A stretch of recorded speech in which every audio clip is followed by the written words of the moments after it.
This movie has themes of family and bonding and sacrifice and love and music. That being said, your character's a part of the music world. So, what are the songs you want to listen to come Christmas time, and why? Oh man, Curtis Blow, Christmas rapping. That's why, because I grew up to it, because it was the closest thing I felt to nostalgia. Keeping it real, I'm gonna just say some real stuff. My family actually fell apart on Christmas. Like when I was just about to turn 11 years old, my family actually had fallen apart. And so it took years and years and years for me to rekindle this genuine appreciation for those holiday seasons while we mourned and healed from those experiences. And those were the songs. When our family was together, those were the types of songs that, as our family was starting to come back together, those were the types of songs that helped us come together. So, yeah. And I love the quintessential tracks, like I really do. And give me the Temptations Christmas album. Make sure that's playing at some point in the Christmas season. You know what I'm saying? I love that. At some point in the Christmas season. But yes, I love me some Nat King Cole. I love Mariah Carey's track. I love those sort of like Silent Night, like Jingle Bells. I love the ones that just really, I guess that I've been conditioned to love. I don't care. I love it. And the Temptations one song, I don't know the title of it. There's a light that shines on every flower. I know this. Every minute. Yes. I used to love that song. Anyway. Now, this movie also talks about love, and then when people watch these Christmas movies, they know where it's going to go. You know the end result. It's a matter of the execution. So when you're watching a romantic story, what is it you're looking for in terms of the ingredients that's going to make you want to watch it?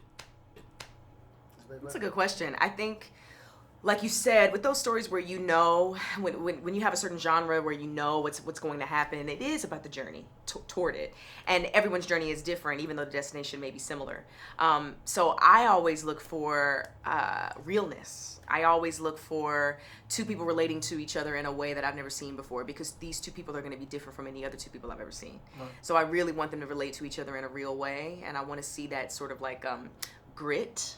That's what I look for. Yeah, you made a great point. It's true that you kind of, especially when you're dealing with these holiday films, you already know there's kind of like this expected ending, these plot this points. Sort of happily, exactly, and so it's something interesting. You can't phone that in. You can't show up as an actor and just hit the beats, because otherwise you will just disappear into oblivion as a meaningless film. And so I think that our writers, right, Sean Dwyer, Greg White, our director Leslie Small, really made a conscious effort to depict, to write out these and create these very real and grounding moments that were very specific to a specific type of culture, a specific type of family.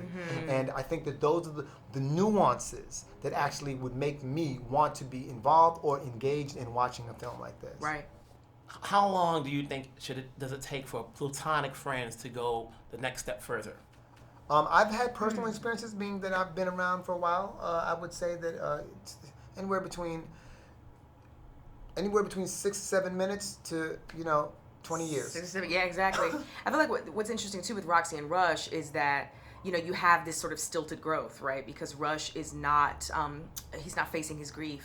And he's using money to be as a salve and doing that with his children as well. And so he's closed off from that next step in his development, which has a lot to do with opening his own business, but then also opening his heart to new love.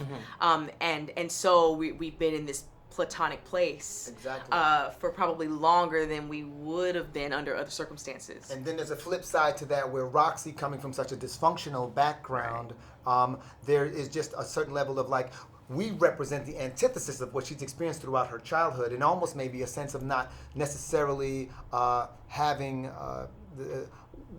the right disposition to be a part of such a family, right? It's unfamiliar, and so it's... Exactly. And so it was almost like a safe place, right? Rush's stunted growth, as you were saying, and Roxy's lack of familiarity with the overall dynamic, even though she's been an excellent role model the whole time. I remember when my niece was born. Guys, I'm going to just long-winded. When my niece was born, it changed my dating life, because I looked at the women that were around me as like, who do I want to be the role model for my niece? Right. You get what I'm saying? So, and we're good.